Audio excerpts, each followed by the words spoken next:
Hello everybody, welcome back for another video. Hope you're all doing well and that you're all having a fantastic day as always. We're trying to get your attention. Comments, likes, and subscriptions are always appreciated. Very big thank you to all the new subscribers on the new channel. I thank you very much. Welcome back to another News I Missed, where I go over news I missed. And without further ado, let's jump right into it. As ODL adoption spikes, Ripple said it will continue to purchase XRP from secondary markets. Leading blockchain company Ripple disclosed in its recently published Q2 2022 financial report that it has been buying back XRP on the secondary market. The blockchain company noted that the purpose of the XRP buyback initiative is to sell the acquired crypto asset to on-demand liquidity businesses. You might have noticed there's a lot of Ripple news, and a lot of the Ripple news is no longer the nonsense with the SEC. Ripple is partnering with countries, for those of you who missed that, literal countries all the times, and banks and governments, and also hedge funds, and a lot of them. But the thing that people sometimes miss, one of the main criticisms of Ripple and XRP back in 2017 was that no one's using XRP. No one's using their actual things, and now people are. They're using the XRP ledger. They're using ODL, on-demand liquidity, which explicitly uses, guess what? XRP. Can you imagine where they get the XRP from? They have to buy it from Ripple. Surprise! And the other crazy part is them buying back XRP on the open market is because they don't have enough to sell to these other companies and banks and governments who are actually buying it. Isn't that absolutely insane? Because people years ago made them lock up all their coins in the protocol for fear of Ripple for some reason selling off all their XRP, which they would never do because they're trying to be a company for the next 100 years. Now they don't have enough. So now they have to continuously buy back XRP on the open market to be able to sell back to other companies. According to Ripple, the adoption of its on-demand liquidity solution has grown tremendously in the previous quarter. Just a couple of months, on-demand liquidity volume surged by 9 times, or 9x year over year, the report had noted. Notably, on-demand liquidity customers have been utilizing the solution beyond domestic remittance and individual payments to bulk payments and treasury flows. How fascinating is that it's all coming to fruition, to a head? I'm not really sure what to call it. Yeah. This was kind of major news. A lot of people were questioning why they were doing it. I think a lot of people, it's not that they're new or not new to finance or whatever the actual case might be.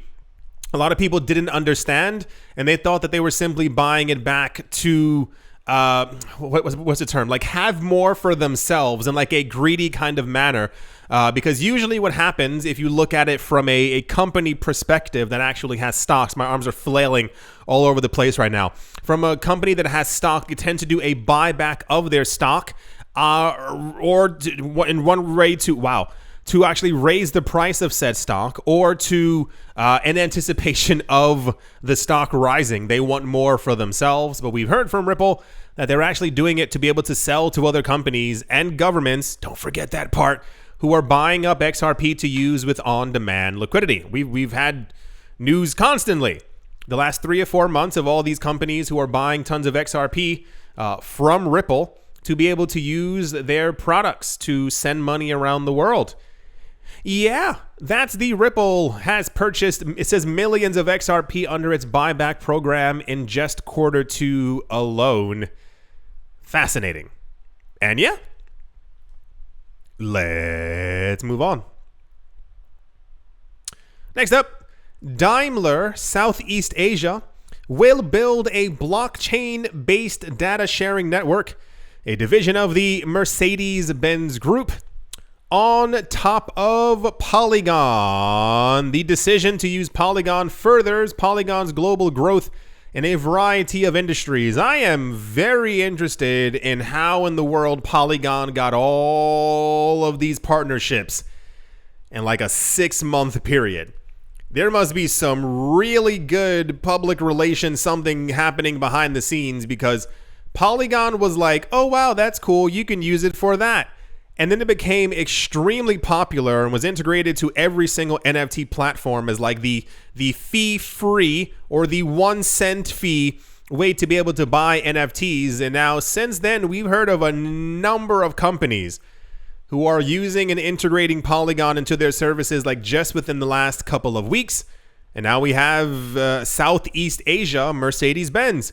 Eccentric, a new data sharing platform from Daimler Southeast Asia, will let businesses purchase and sell the information in a decentralized setting. The blockchain network will also be utilized to trade data from a variety of businesses, like insurance data, clinical trials, and many others, even though it is a Mercedes-Benz affiliate product. Additionally, unlike the majority of other decentralized data systems of a similar nature, Eccentric, that is ACENTRIK, their data won't be kept on the blockchain. It kind of will. And yeah, it says instead each data set on the blockchain will be represented by an NFT. Specific metadata will be stored on each of the NFTs. So usually what we hear is that it's kind of like laid directly on the blockchain. But from what I've read, as this was very popular news, it looks like every bit of information for every car or whatever they're trying to do will be stored directly in a box. That box will be in the form of an NFT that will then be sold to a number of companies, whoever needs to access the data. And from what I get, it's kind of like you'll be able to simply give the same information to a bunch of companies at the exact same time if they need to know about the make and model of the car, if you're getting it repaired, if there's an accident, if you are making a claim to your insurance company. It's no longer like having to file paperwork and do all this stuff. It'll simply be instantaneously, there's the license plate number, there's the NFT, we need access to it, bam, you got it. There we go. But they're using Polygon. Polygon is one to keep an eye on, because if Ethereum succeeds, Polygon is probably going to succeed as well. And as it stands right now, the amount of partnerships on Polygon are getting a little insane. We'll see exactly what ends up happening as the year ends up dragging on. But yeah, Mercedes-Benz is officially going to be Mercedes-Benz Asia, still the same, is going to be using Polygon for a data sharing platform. Fantastic. Yeah. Let's move on. Next up, Spanish banking giant Santander is planning to offer crypto trading services in Brazil, as announced by Santander Brazil CEO Mario Leao. The changes are expected to go into effect within the next couple of months. Brazil is wild. Have you all been, if you've been watching these videos, you must have been keeping track of the amount of activity happening with Brazil. I think they have their own Bitcoin and Ethereum ETFs. Sao Paulo. What is it? Sao Paulo? What's the place with the gigantic statue? Their capital? I don't remember. I'm going to say Sao Paulo. Recently announced that they're working with their treasury to allow the city to have a 1% of their funds allocation exclusively just in Bitcoin. Just in Bitcoin, 1% of their treasury. Things are getting a little insane. They have a whole bunch of other initiatives with banks and institutions and hedge funds who are like quickly, rapidly making sure that all these cryptocurrency laws end up going through. And this is not the first time that we have heard about cryptocurrency trading services. This is significant because it's Santander, and they're ginormous. I don't know if you've seen a Santander bank, depending on where you are in the world, but they're massive. And this also ties directly into, once again, it's no longer a question of, are banks in crypto? Maybe in like 10 years they'll be in crypto. They're here. They're actively announcing that they're going to be launching these services for their clients in Bitcoin. And that is one of the really weird things that I don't understand why we are why we are still at the prices where we currently are. The demand is gigantic. the amount of rich people actively in the open announcing we are buying up Bitcoin. We are going to be offering Bitcoin services. And so many people aren't paying attention. I just do not get it. According to Liao, the decision to enter the crypto world, is simply a vision that our client has demanded for this type of asset. So we have to find the most correct and most educational way to do it. One of the largest banks in Europe, Santander, now looks set to offer crypto trading to more than 55 million customers in Brazil. Incredible news. Every single day. Like, it is difficult to find like bad news in this space. It is just constant, all the time adoption. And I think even we've gotten to the point where people in the cryptocurrency space don't get it. Like, it's just, I make news every single day. It's always good news. The bad news, if you want to call it that, is stuff that's kind of out of our control. It's, what took place at the beginning of 2020. It's what happened in East Europe. What happened in, what's the other place who was also causing problems even though they have no right to do it? I can't remember the name of the place. The point is, like, also the inflation thing. Like, that's not our fault. It's something that's happening like in the macro setting. Besides that, everyone's buying up crypto. All the banks are. How do you offer Bitcoin trading to customers if you don't have Bitcoin? This tells me, for the 38th time in the last couple of months, as a bank offering these services, you need to have that asset. We just found out that Santander Bank owns Bitcoin. BlackRock owns Bitcoin. Every other bank who we've heard that they're going to be offering institutional trading and buying and custody of Bitcoin for their customers, what do you think they're handing these people air? Anyway, one day we'll get to $100,000 Bitcoin and people will go, oh, banks were buying, because people just, there's no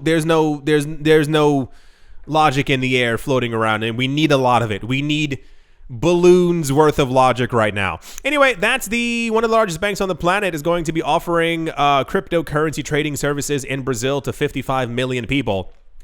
Guys, probably nothing, because, it's just a bank buying Bitcoin, All right. Let's move on. Also in the news, crypto project VeChain is apparently making upgrades to their platform. It says VeChain, a flexible enterprise grade L1. What? Oh, layer 1. Enterprise grade, layer 1. Why they worded like that? Layer 1 smart contract platform just recently announced that it has hit another milestone within its ecosystem. Using VeChain fee delegation as a leverage point, the platform has already sponsored over 2 million VeThos, Thor house optimisms, making it possible for artists, collectors, and projects to engage with one another and grow together. The platform blockchain added that it eliminated the requirement of paying transaction fees for users using decentralized applications or dApps, and solved one of the most significant problems inhibiting widespread blockchain adoption, creating space for widespread adoption. They said that twice. They said, we've removed the need for dApp users pay transaction fees and tackled one of the biggest challenges facing mainstream adoption of the blockchain. Yes, good, wonderful. VeChain is not as often in the news as it used to be before, but here's one. You have apps on your phone. We all, I assume all of us has a smartphone. Cool. You have apps on your smartphone. Still with me? Some of these apps are free to download. Still with me? Wonderful. Imagine using that app and everything you do, everything you click requires a transaction fee. Yes, nonsensical. I know. That's how many dApps are actually functioning right now, not just on VeChain, but across the entire ecosystem. This was a thing years ago that was highlighted by a number of blockchain companies, but I told you this story before. It was the people from EOS. Someone made a game on EOS, but part of the problem is that every action required a small amount of EOS. The game wasn't even that fun, and I was like, it was like a NES kind of looking game as well, and I was like, I don't want to pay transaction fees in general. Let's be completely honest, especially when we have blockchains out there that have zero fees on them. Once again, let's be honest. But the idea of paying a transaction fee at all, or even on a dApp, no, that's not how the world's going to work. These things are going to have to be free. I think people understand the concept of paying a transaction fee if they are sending money through the blockchain. Many parts of the banking system will usually, if the amount is high enough, first of all, they charge you a fee in general if you're sending around your own money or if you're taking it out of an ATM.